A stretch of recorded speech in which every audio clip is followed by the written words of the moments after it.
안녕하세요, 이영욱입니다. 이번 시간에는 경업금지 약정 얼마나 인정될 수 있는지, 굴삭기 관련 영업비밀 판례, 영업비밀 사건 보겠습니다. 이거 매주 하나씩은 이렇게 하려고 했는데 이게 참 쉽지가 않네요. 참, 그래서 유튜버, 매일 올리는 유튜버 분들 참 대단하신 것 같습니다. 사건 좀 보겠습니다. 자, 이 회사가 이제 정리가 된 거죠. 우리 회사가 인수합병 된 겁니다. 우리 회사가 근본에 어려워진 이 회사를 인수하면서 새로운 각오를 밝히자면, 그때 이제 기존 직원들은 동요하겠죠. 웅성웅성. 와, 회사가 망해서 다른 회사로 인수합병 됐다니. 제 주변에서도 엄청 걱정해요.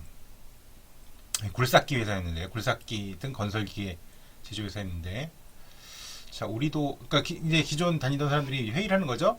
우리도 불이익이 있지 않을까요? 대규모 감원도 한다던데. 그랬더니 이제 전직에서 있던 이제 법인장, 자회사 법인장이 실은 내가 얼마 전에 제안을 받았는데 다국적 굴삭기 회사의 중국 CEO로 제안을 받았네. 그러면서 자네들도 나와 함께 움직인다면 꼭 같이 갈 수 있도록 하지. 그런데 그 사람들이 그 이제 다른 회사 퇴직한 후 다른 3년간 다른 회사 못 간다는 각서를 썼다는 거예요. 이게 보면 이제 3년도 있고 2년도 있는데, 이거 흔히 되게 있을 수 있는 일이죠. 흔히 있는 일이죠, 사실. 퇴임 후 3년간 회사 동의 없이 경쟁 관계에 있거나 동종 영업을 영위하는 회사로 뭐 임직원으로 취임 또는 취직하지 않는다. 그런 거 2년 뭐 이렇게. 그런데 이제 가자. 그래서 그 문제는 내가 반드시 알아서 해결하지. 자, 그래서 얼마 후 큰 탈 없이 새로운 회사로 잘 넘어왔네. 우리 성공한 거지.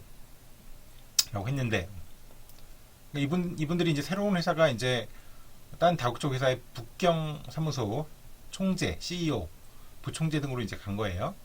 근데 걱정했던 일이 생겼죠. 대표님, 법원에 소장이 왔습니다. 한번 보세요. 그래서 이제 상담을 하는 거죠.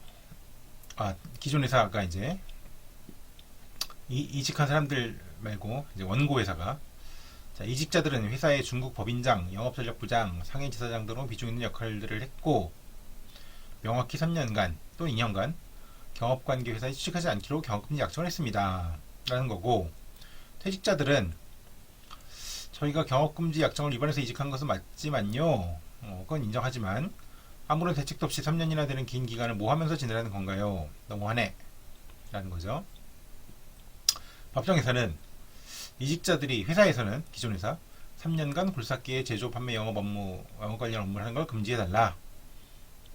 근로자 측에서는 회사 측 청구는 무리한 요구입니다. 신청을 기각해 주십시오. 그 이유를 보면, 아니 그 약정상 하지 않았냐, 법대로 계약대로 진행되도록 해달라. 스스로 한 약속을 지켜야죠. 라는 거고요. 반면에 이직자들은 회사의 부당한 대우와 구조적 압력 때문에 이직을 했으니까 경업금지 의무가 없다. 뭐 자발적으로 나온 게 아니다. 쫓겨난 거다. 이런 거죠. 자, 선고 결과는 이직자들이 당시 정리해고의 불안감 등도 있었을 법하지만 그 사유만으로 이직한 건 아니다. 그러니까 경업금지 약정이 무효라고 볼 수는 없다. 하지만 직업선택의 자유와 생존권 보장도 생각해야 된다.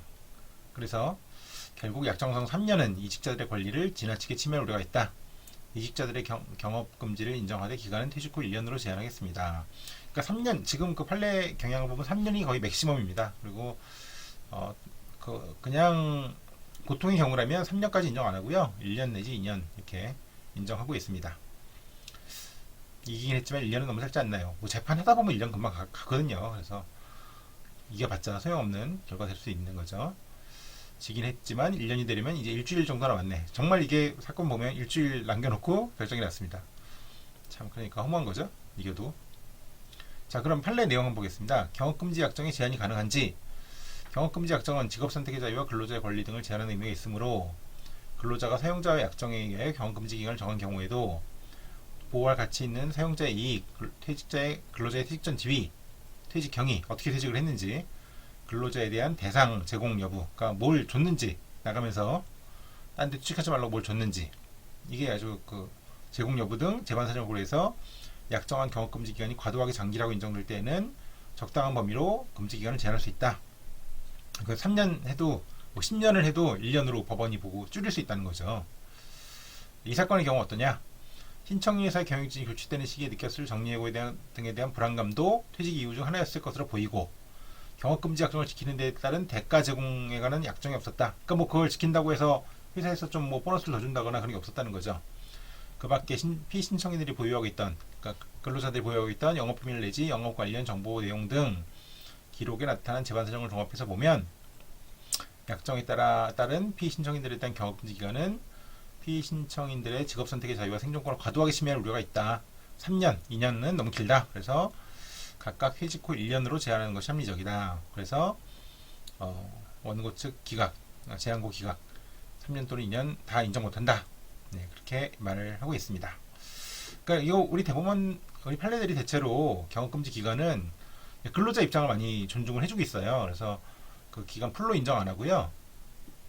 한 3년 내지 2년, 뭐 이 정도만, 1년 내지 2년, 정말 드문 경우에 3년, 이렇게 인정을 하고 있습니다.